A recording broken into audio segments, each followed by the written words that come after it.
Þú ert að hlusta á Innri huga íþróttarinnar með Emil Steinar. Og í dag ætla ég að tala um einelti. Ég hef verið lagður í einelti og veit hvernig er að verða lagður í einelti. Einelti er eitthvað sem fólk notar sem vopn gegn öðru fólki. Til dæmis þau geta sagt: "Ó, hvað þú ert feitur, ó, hvað þú ert ljótur, ó, þú munt aldrei eignast kærustu."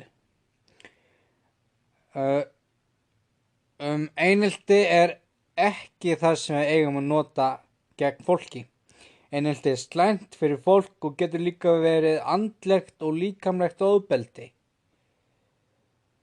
Það fólk sem hafa lent í einelti vilja bara deyja og þá fremja þau sjálfsmorð, en það eru sumir sem verða þunglyndir og loka sig inni og vilja ekki tala um hvað er að, heldur halda það inni í sjálfum sér og leyna tilfinningar sínar, sem er náttúrulega ekki gott. Einelti er slæmur hlutur og þegar ég var lagður í einelti þá notaði ég aldrei það gegn öðru fólki. Ekki svona fólki sem lagði mig í einelti, því mér datt það ekki í hug. Einelti er bara slæmur hlutur og þið fólk sem eru að hlusta á þetta, ég mæli ekki með því að gera þetta. Til hvers að nota einelti gegn fólki? Ég var lagður í einelti 10 ár og ég framdi ekki sjálfsmorð, en ég hefði verið þunglyndur. Hvað er einelti? Hver er munur á einelti og stríði? Einelti er ofbeldi þar sem einn eða fleiri ráðast á einum og beita honum ofbeldi yfir lengri tíma. Rannsóknir á einelti hófust að einhverju ráði fyrir rúmlega 30 árum og hafa fjölmargir skilgreiningar á einelti komið fram síðar. Allar eiga þær sameiginlegt að skilgreina einelti sem ofbeldi sem einn eða fleiri beita einstaklingi yfir lengri tíma.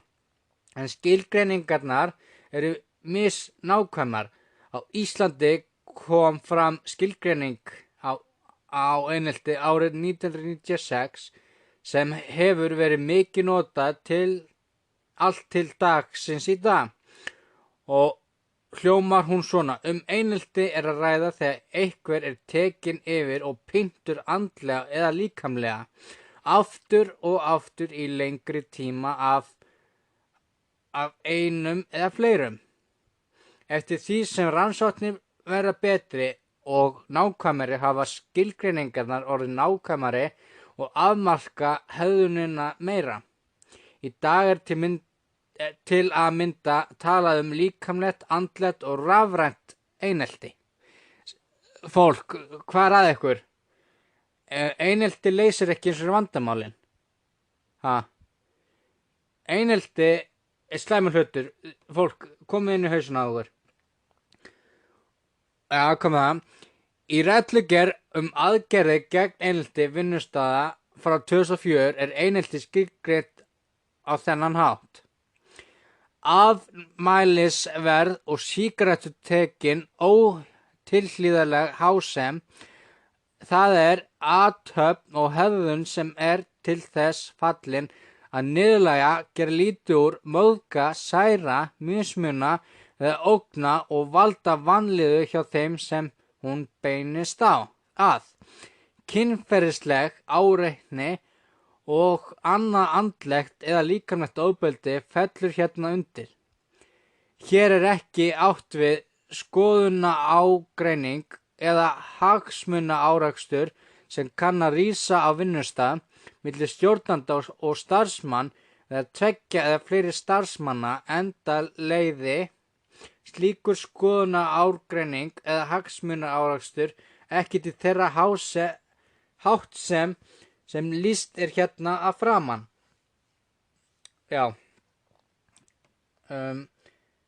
Þetta skilgreining er mjög ítarleg en samt örlítið of þröng. Í maí 2011 kom fram tillaga að nýrri skilgreiningu á einelti. Og hún hljómar svona: Einelti endurtekin afmælingaverð hásett af hálfu eins og fleirum saman. Það hegðun, athöfn eða athafnaleysi sem til þess fallin að meiða, niðurlægja, gera lítið úr, móðga, særa, mismuna, ógna og valda vanlíku hjá þeim sem hún beinist að. Það á meðal annars við skilaboð eða aðra upplýsingar sem miðað í síma eða með rafrænum hætti. Hér þó almennt ekki átt við samskipti eða skoðanaskipti milli jafningja. Þetta skilgreining inniheldur bæði andlegt, líkamlegt og rafrænt einelti. Einnig tekur hún á þátttöku þeirra sem standa hjá og velja að grípa ekki inn í þegar vitneskja einelti berst. Rafrænt einelti frábrugðið öðru einelti að því leyti að til dæmis birtist einar myndar eða ummæli á netinu getur talið verið ein athöfn og þar á leiðandi fellur það ekki undir skilgreiningu einelti. En á móti kemur að í framtíðinni hægt að opna þessar netsíður og við það getur þolandinn átt von á endurtekningarniðurlægingu. Báðar skilgreiningarnar þessar ítrekar það að skoðanaskipti milli jafningja eða skoðunarágreiningar telst ekki til einelti, heldur þar hegðunin að vera meðvit og með vilja til að þess að meiða eða skaða þennan sem fyrir henni verður. Til þess að hegðunin getur talist einelti þurfa því einn eða fleiri gerendur að vera til staðar.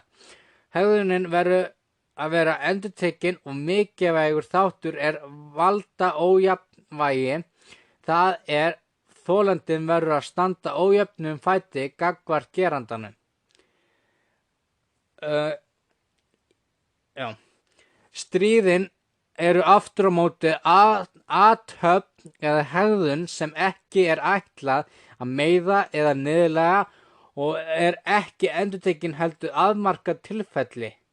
Sá sem stríðir tekur ekki fyrir einn aðila heldur eiga það allir á hættu að lenda í honum. Ef einn og sami aðilinn lendir í sífelldu í stríðni sama eða sömu aðila það ekki stríðni lengur heldur einelti. Enda geti þolandinn ekki varist og ekki á jafningjagrundvelli í samskiptunum. Ekki þó allir á eitt sáttir þetta skilgreiningu og vilja meina að stríðin sé einug einelti. En núna ætla ég að tala mitt einelti. Mitt einelti var þannig að ég var lárið einelti í 10 ár og það byrjaði bara svona saklaust eins og það var eitthvað sem sagði við mig: "Ó, svo feitur maður." En ég var ekki feitur, ég var hóraður og enn hóraður í dag, tekur það fram. Það var úlpan, hún var úr dúnni og hún gerði mig þannig eins og ég leit út eins og ég var feitur. Þetta var fyrsta einelti sem ég lenti í. Og það var árið 2003. Og ég hef þurft að þola einelti í 10 ár eins og ég sagði. Það var traðkað mér, það var sparka, ég var haldið niður og ég var lamin. Mörgum sinnum, ég var trónið undir snjó. Það var líka hent í mig skó. Og ég fekk lána sími á systur minni, hann var bleikur. Og það skipti mér ekki máli, en það var einstaklingur í skólanum sem sagði að ég verið hommi að því að ég var með bleikan síma. Og ég var ekki alveg að skilja okkur ég hommi ef ég með bleikan síma, veist. Ég á fullt af vinum sem með bleikan síma sko í dag. Og þá misti ég mælirinn. En þið fá að heyra það eftir að fyrst var úlpan, síðan var það ég var haldið nyrri og ég var lamin af jafnaldra mínum með mér í skóla og við nefnum hann ekkert á nafn og kennarinn hlustu ekki á mig. Kennarinn hlustu ekki á mig og ger ekki neitt í því og skólinn ger ekki neitt fyrir mig og foreldrar mínir þurftu að berjast fyrir mér. Fyrir réttindi mín að láta þetta hætta, en það skýði ekki. Og hverjum degi þá grét ég. Já, ég verð bara við það, ég grét að þegar ég vildi ekki vera í skólan. Ég vildi ekki vera í skólan út af jólaðar einhelti. Og mér liði illa í þetta var hverju einasta degi. Þetta var hverju einasta degi í 10 ár. Í 10 ár, gott fólk. Á hverju einasta degi. Og ég þurfti að þola þetta. Og sumur af þessu fólki var fólk sem ég treysti. Fólk sem ég deildi leyndarmálum með. Og svo notuðu þau gegn mér. Og í dag, já, þið fá að heyra það bara eftir, en að þola þetta hvernig einasta degi er slæmt. Ég gat ekkert farið til neins til að standa með mér. Ég átti enga vini. Sapir segði að átti ég enga vini. Ég átti vini en ég var ekkert að segja frá þessu. Og það er vandamáli. Ef ég get ekki satt henni frá þessu og ég opna mér ekki, þá að lokast það inni. Og ég var hjá sálfræðing nú daginn og ég gat loksins opna mig fyrir hana. Og ég sagði henni bara alla söguna og hvað ég þurfti að þola í þessu ár og hún var bara í sjokki. Og þurfa að þola þetta hverjum degi. Ég sagði hún að það er ekki gott. Og þið fólk sem hlusta á mig núna, ég er að gera þetta fyrir ykkur. Ég er líka að gera þetta fyrir mig svo ég geti sagt mína sögu. Það er ekkert annars ég er að gera með þetta. Málið er bara að ég hef alltaf verið smeykur að tala um þetta sem ég á ekki að vera. Og að þurfa að gangi í gegnum þetta, þessu ég búið sem mörgur sem bara fyrir ekki fólk, en ég þarf að segja þetta. Gangi í gegnum þetta hverjum degi er erfitt. Og ég er ekki enn í dag, þá er ég 23 ára og ég er ekki enn búinn að jafna mig. Hlutirnir breytast ekki bara. Þetta er með þér þangað þú deyrð. Ekki nema þú nær að opna þig og tala við fólk. Þannig er mál með vexti.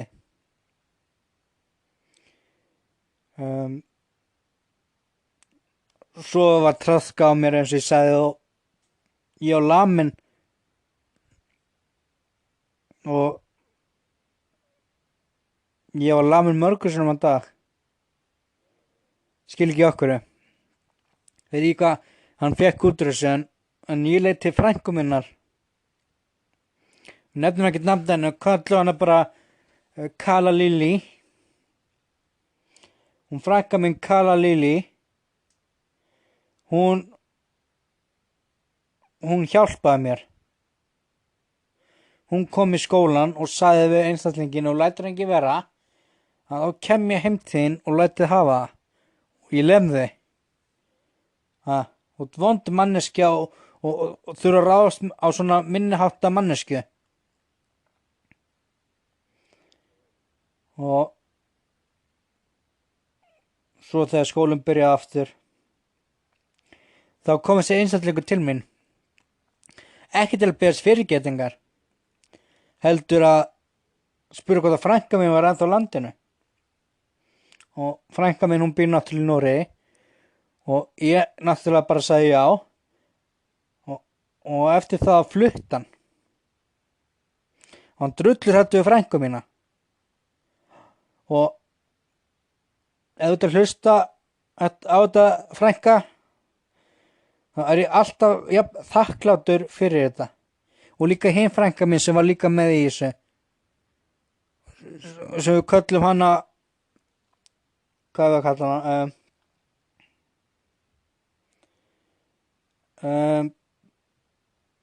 bankamanneskjan. Ég vil bara þakka ykkur fyrir að standa með mér í þessu og bara að hjálpa mér getum þetta. Það þykir mér mikið hjálp við að geta standa með mér, sko. Bara, ég elska ykkur tvö og takk. Ég hef ekki geta komist áfram í skólanum með það ekki verið ykkur að hjálpa. Ég vil líka þakka foreldrum mínum ef þeir hlusta á þetta. Takk mamma og pabbi að berjast fyrir mér. Ég hafði ekki getað klárað grunnskólan án ykkar hjálp. Og takk fyrir það, en snúm okkur aftur sögnu, veist, á því grenn hérna. Tá líka einstaklingur í skólanum, svo jafnaldraða menn líka, en ekki þess að sami sem flutti burtu. Hann var vestur á þeim öllum. Ég var í afmælisboði og þetta snerist eitthvað leikfang. Og ég held að það var dótanífur eitthvað, manna ekki. Og hann sagði, getur passað þig það að skreppa heim, hann átti nefnilega heimann að rétt hjá því afmæli. Og þetta afmæli hjá vinum mínum, sem stendur að það með mér þetta. Þá kom einhver annar krakki og spurði hvort ég var að nota þetta, og náttúrulega, hann kom ekkert strax aftur, hann, ég sagði bara, já, nei, ég er ekkert að nota þetta, mátt fá þetta. Svo hann kom að segja einstaklingur tilbaka og hann var eitthvað reiður og spurði hvað gerir, ég lef bara eitthvað fá hann, veist, þú varst ekki að koma aftur. Það stökk hann upp í loftið og landi mig niður í gangstéttina, sparkaði í mig og allt. Og ég lá þarna í blóðinu, hann hljóp í burtu.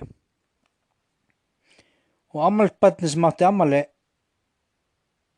hann kom og hjálpaði mér inn og þreif blóði.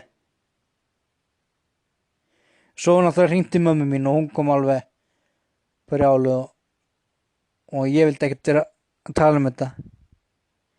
En foreldrar afmælisbarnið, þau fóru heim til stráksins, hann átti heima annar rétt hjá, en hann neitaði að koma. Hann flúði og hvað með það, hann baðst ekki fyrirgefningar, hlustið vel fólk, hann baðst ekki fyrirgefningar fyrir en eftir 3 ár. 3 ár eftir þetta skeiði. Hann baðst beinlínis ekki afsökunar, en ég held að meinti þetta ekki. Ég held að hann drullu saman mig, sko, afsökja óbreið, en þetta er bara það. Hann var svo mikið vitleysingur.